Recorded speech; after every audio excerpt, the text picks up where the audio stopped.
साथियों से निवेदन है कि सभी पहले यहाँ पर एकत्रित हो जाएं, व्यवस्थित किया जा सके। विभिन्न वार्डों में नालियां जाम पड़ी हुई हैं, जिनकी सफाई करवाई जाए जिससे कोई घातक बीमारियां न फैलें।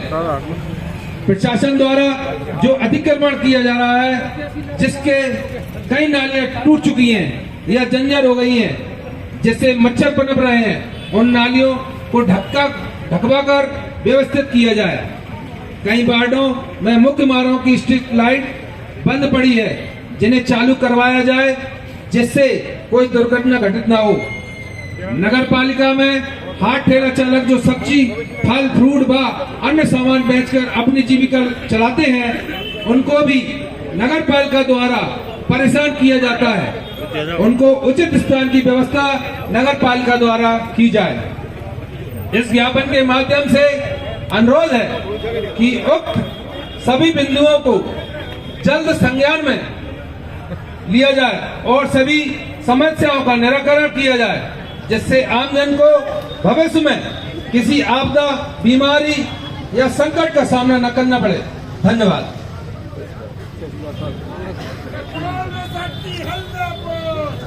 आप सबके लिए एक बार खुद ताली बजाओ जोर से, क्योंकि 4 बजे से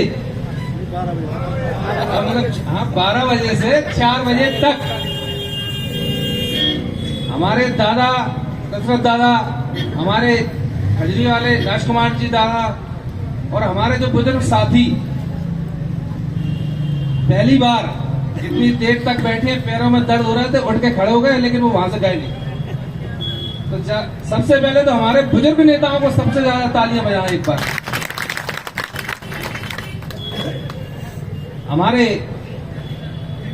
लोकप्रिय विधायक सम्मानीय हरिबाबू राय जी, मेरे छोटे आज उपवास का कार्यक्रम हमारे इंदौर शहर में जो भागीरथपुरा की घटना हुई और उस घटना में दूषित पेयजल पीने से लगभग 24 लोगों की जान चली गई और उसमें सैकड़ों की संख्या में इंदौर के नागरिक अस्पतालों में भर्ती है।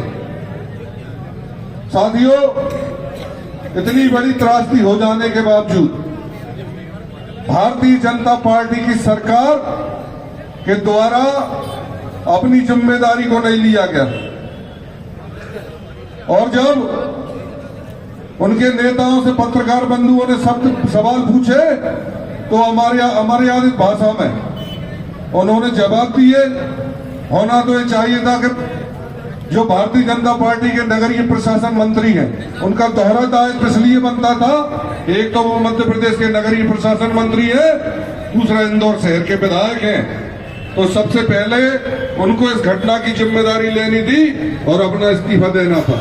इसके साथ वहां के जो महापौर हैं, उनको भी इस घटना की जिम्मेदारी लेनी थी, क्योंकि जब इंदौर स्वच्छता में नंबर बनाता था तब तो सब आगे जिम्मेदारी लेते थे, परंतु जब इंदौर में ऐसी त्रासदी हुई तो भैया जिम्मेदारी लेने से पीछे क्यों भाग रहे हो। साथियों, ऐसे असंवेदनशील सरकार मध्य प्रदेश की है, परंतु हमारे जननेता माननीय राहुल गांधी जी लोगों की पीड़ा को देखते हुए आज इंदौर में उन पीड़ित परिवारों के बीच में घूम रहे हैं। साथियों, हमारे नेता माननीय राहुल गांधी जी ने कहने का विषय नहीं है, परंतु जो किया है तो मैं इस मन से कह देता हूं कि 1-1 लाख रुपए पीड़ित परिवारों को देने का कार्य किया है, जबकि ये कार्य मध्य प्रदेश की सरकार और केंद्र सरकार को करना था। पर्याप्त रूप में पीड़ित परिवारों को मुआवजा नहीं मिला। साथियों, चूंकि अब समय का अभाव है, 4 बजे तक ये उपवास चलना था, इसलिए मैं अपनी बात को ज्यादा ना कहते हुए इंदौर के साथ साथ हमारे मुंगावली की भी बात करना चाहूंगा। जिस तरीके का दूषित पानी पीने से इंदौर में जान चली गई, ऐसा ही दूषित पानी पीने को मुंगावली में मिल रहा है।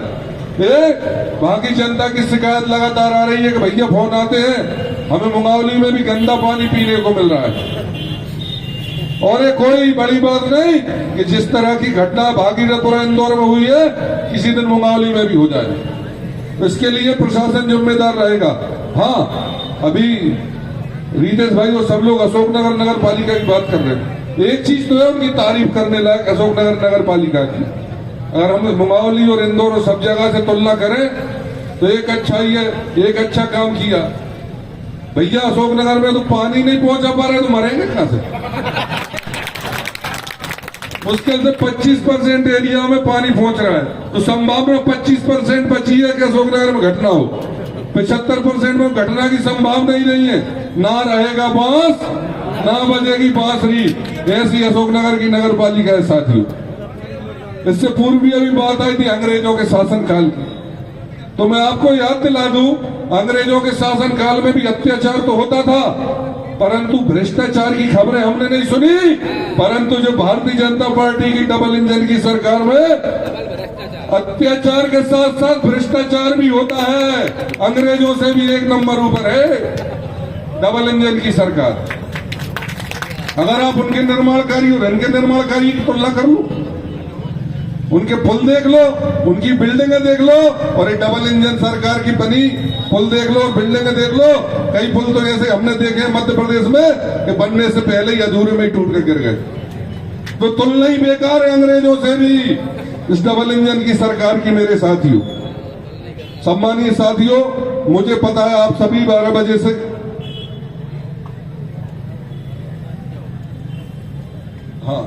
अभी आदरणीय अशोक चाचा जी बता रहे हैं कि एक यूट्यूबर इंदौर के थे, उन्होंने दुबई में रोडों की आवाज को उठाया तो उन पर केस लगा दिया। और ये नई बात नहीं है।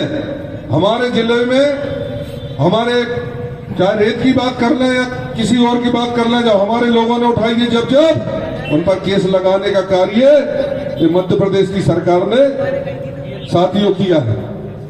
मुझे पता है आप सब लोग 1 बजे से लगभग 12 बजे से बैठे हैं और उपवास में बैठे हैं। 4 बजे का समय था, परंतु 4:10 हो गए और उसके बाद हमें ज्ञापन भी देना है। और मुझे पता है कि जब हम उपवास में होते हैं तो दिन में 1-2 बार फलाहार तो कर ही लेते, परंतु आज तो बड़ा पक्का उपवास हुआ कि किसी ने फलाहार भी नहीं किया और किसी, मुझे नहीं लगता कि मेरे भाई कोई चाय के लिए उठे। तो आप सभी के लिए, साथियों के लिए तालियां कि आप इतनी दिन भर से भूखे आज इस उपवास कार्यक्रम में बैठकर आपने कार्यक्रम को सफल बनाया। हमारे जिलाध्यक्ष जी को भी सुनना है और कार्यक्रम को ज्ञापन भी देना। तो मैं ज्यादा ना कुछ कहते हुए अपनी बात को समाप्त करूंगा। जय हिंद, जय भारत, धन्यवाद। अगर हो हमें जगह जगह करना है, अशोक नगर तो हम करते ही हैं, पर हमें सभी ब्लॉक अध्यक्षों से अनुरोध करता हूं कि अपने अपने क्षेत्र में ये कार्यक्रम आयोजित करें, जिससे कि पूरे जनमानस में ये बात पहुंचे, पूरे जिले में ये बात पहुंचे। आदरणीय राहुल गांधी जी ने आज जो अकाल मौत में हमारे भाई बंधु चले गए हैं, उनकी मदद की है और वो बहुत ही संवेदनशील उन्होंने एक अपना कार्यक्रम बनाया। तो ऐसे नेता के निर्देशों पर हम चलने वाले लोग हैं, थोड़े संवेदनशील हो, जनता के प्रति थोड़े संवेदनशील हो जाएं, जिम्मेदार हो जाएं, यही मेरी भावना है। जय हिंद, जय भारत, जय संविधान। कोई मानेगा या नहीं मानेगा, मैं जा रहा हूँ। तो सभी को मेरा प्रणाम। अब इस कार्यक्रम के बारे में थोड़ा मैं बोलूँगा कि बहुत दिनों बाद